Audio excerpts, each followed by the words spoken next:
And now I am very excited to introduce Dr. John Planer, who's going to be teaching us this evening, giving us his Devar Torah, his words of Torah, inspired by Shabbat Shirah. And I just want to say, I was thinking, okay, Shabbat Shirah, I want to do something really, really special. And the first thing I thought was to have John speak. Um, well, you know John, so you know why I asked, and I'm so pleased that he said yes and that he'll be teaching us tonight. So now I have one setting to make, just to change just a moment. There we go. All right, John, take it away. Before obtaining citizenship, most European Jews lived in small, impoverished communities. The Shaliach Tzibur who chanted services in Hebrew, was often a layman and was often also a malamed, a school teacher, or a shachet, a kosher slaughterer. How well he understood the Hebrew words he chanted probably varied greatly. Few could read music. Congregational singing was in unison or improvised harmony. Larger communities might have a cantor who perhaps could read music. Such men often traveled with a boy, a zingerl, who chanted soprano descants, and with a bass who provided harmonic support. Occasionally they sang contrafacta, that is, Hebrew prayers sung to popular melodies. For example, this evening, Rabbi Bargeron sang Lachadodi to the melody of Leonard Cohen's Hallelujah. Individual congregants prayed aloud, and to the uninitiated, the sound was cacophony. In the early 1800s, Jews in Europe became citizens, and migration to cities began. Ideas of the Enlightenment led to Jewish reform. In cities, Jews observed Catholic services, Latin Gregorian chants and anthems for male choir, organ, and occasionally instruments. Congregants listened more than participated. The service was sacred, dignified, aesthetic. Strict decorum was mandatory.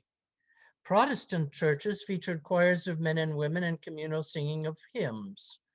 Seeking to enhance worship, Jews formed choirs, promoted solo cantorial artistry, and composed hymns in the vernacular.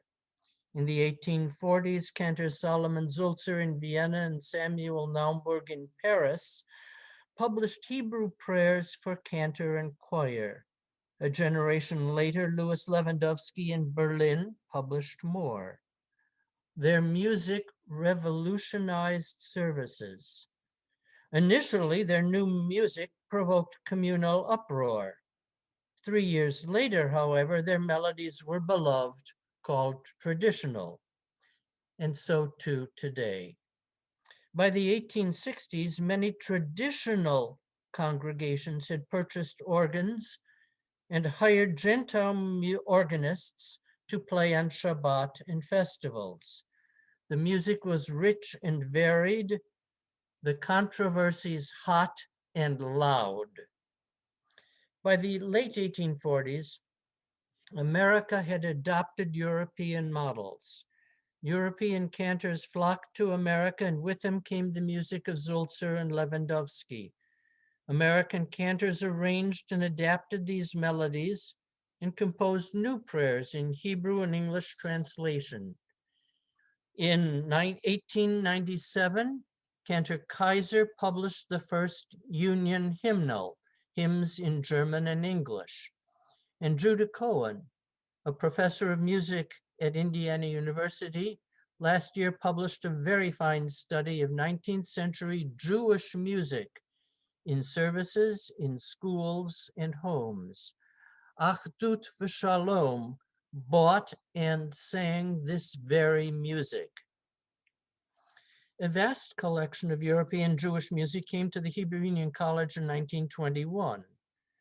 Eduard Birnbaum, cantor in Königsberg, was learned in Hebrew liturgy, Talmud, and music. He bought printed music and manuscripts all across Europe. Printed music of Salomone Rossi of the 17th century, cantor's manuals from the early 19th century, florid cantorio solos called Chazanut, hundreds of German hymns, Jewish organ music, etc. Those works gather dust in the HUC library in Cincinnati, for all major cantorio schools are in New York.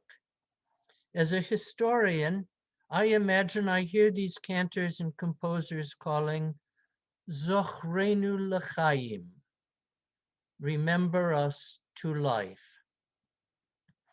In the first half of the 20th century, sacred services dominated. Entire musical services for Shabbat evening, Shabbat morning, Rosh Hashanah, Yom Kippur, music for choir, cantor, and organ or piano. The service was musically unified. That is, the melody for Baruch Hu might recur with Mi Chamocha and again for Aleinu. It was a golden age of music, art music in the United States. Magnificent cantorio singing of Chazanut combined with large choirs. Ernest Bloch's sacred service for baritone, cantor, choir, and orchestra was the Jewish counterpart of Beethoven's Missa Solemnis. Cantorial Chazanut was as thrilling as opera, indeed, passionate liturgical arias. Trained composers, Weiner, Binder, Adler, Pickett, Helfman, Shalit, Janowski, set music reflecting the meanings and emotions of each Hebrew word. Many congregants appreciated the artistry. Few knew what those words meant. Congregation Achduth Vesholom had a paid professional choir and a pipe organ. Many sacred services were sung here in Fort Wayne. In the mid-1960s, when the Roman Catholic Church dropped the Latin liturgy, the sacred service too was waning. Few Catholics understood Latin. Few Jews understood Hebrew. For many highly educated Jewish professionals, prayer was not a priority. Conservative and Orthodox congregations preserved the Hebrew liturgy, but few knew what the Hebrew words meant. Participatory communal song in folk style with guitar, which was common in camps, entered Reform and some conservative sanctuaries, replacing the art music. The melodies reflected the general moods of the prayers, not individual words. Congregational singing afforded interpersonal bonding and affirmed Jewish identity. Passive listening to choirs and chazanut did not. In the 1970s, Jewish liturgical music became eclectic. Song leaders with guitars, paid professional choirs with organ accompaniment, congregational volunteer choirs, and in large traditional communities, unaccompanied choirs and florid cantorio chazanut continued. Often the full Hebrew benedictions are long, so song leaders sang only the first few lines in Hebrew and repeated them in English translation. Such music allowed for participation without lengthening the service. And our Achduth Vesholom services were varied.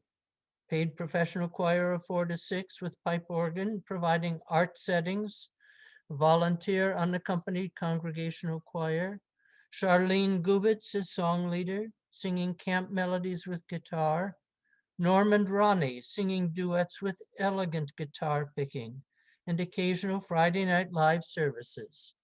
B'nai Jacob retained older practice, avoiding instruments, preserving traditional Ashkenazic prayer modes, while using Zulzer and Lewandowski melodies, sung often with glorious improvised harmonies. I am a music historian. In the Amida, I chant Mechaye Metim, reviver of the dead, but not because I believe in physical resurrection. When we read Shakespeare and admire Van Gogh, when we hear Bach's B minor Mass or Lewandowski's Deutsche Kedusha, when we read Kohelet, Ecclesiastes, we know that the creators of these works are dead, but in their art, their souls return to life. Generations come and go. Few Reform and conservative Jews understand our Hebrew liturgy. Text-centered Chazanut is as foreign as Puccini's Nessun Dorma. Participation in communal singing dominates, and prayers are abbreviated to the opening verses. The guitar has replaced the organ. Like the quilt, which once covered a bed and now hangs in a museum, so too sacred services have moved from the synagogue to the concert hall. The composers of previous generations sleep in the dust, and their music collects dust on library shelves, perhaps awaiting Mechaye Metim, the revival of the dead. There is a time to be born and a time to die. Rivers flow to the sea and return as rain. Day rolls into night and rolls again into day. Each generation seeks to make the texts of our liturgy significant to the current generation, transmitting Ledor Vador, the beauty and the meanings and the emotions of our sacred prayers. Shabbat Shalom.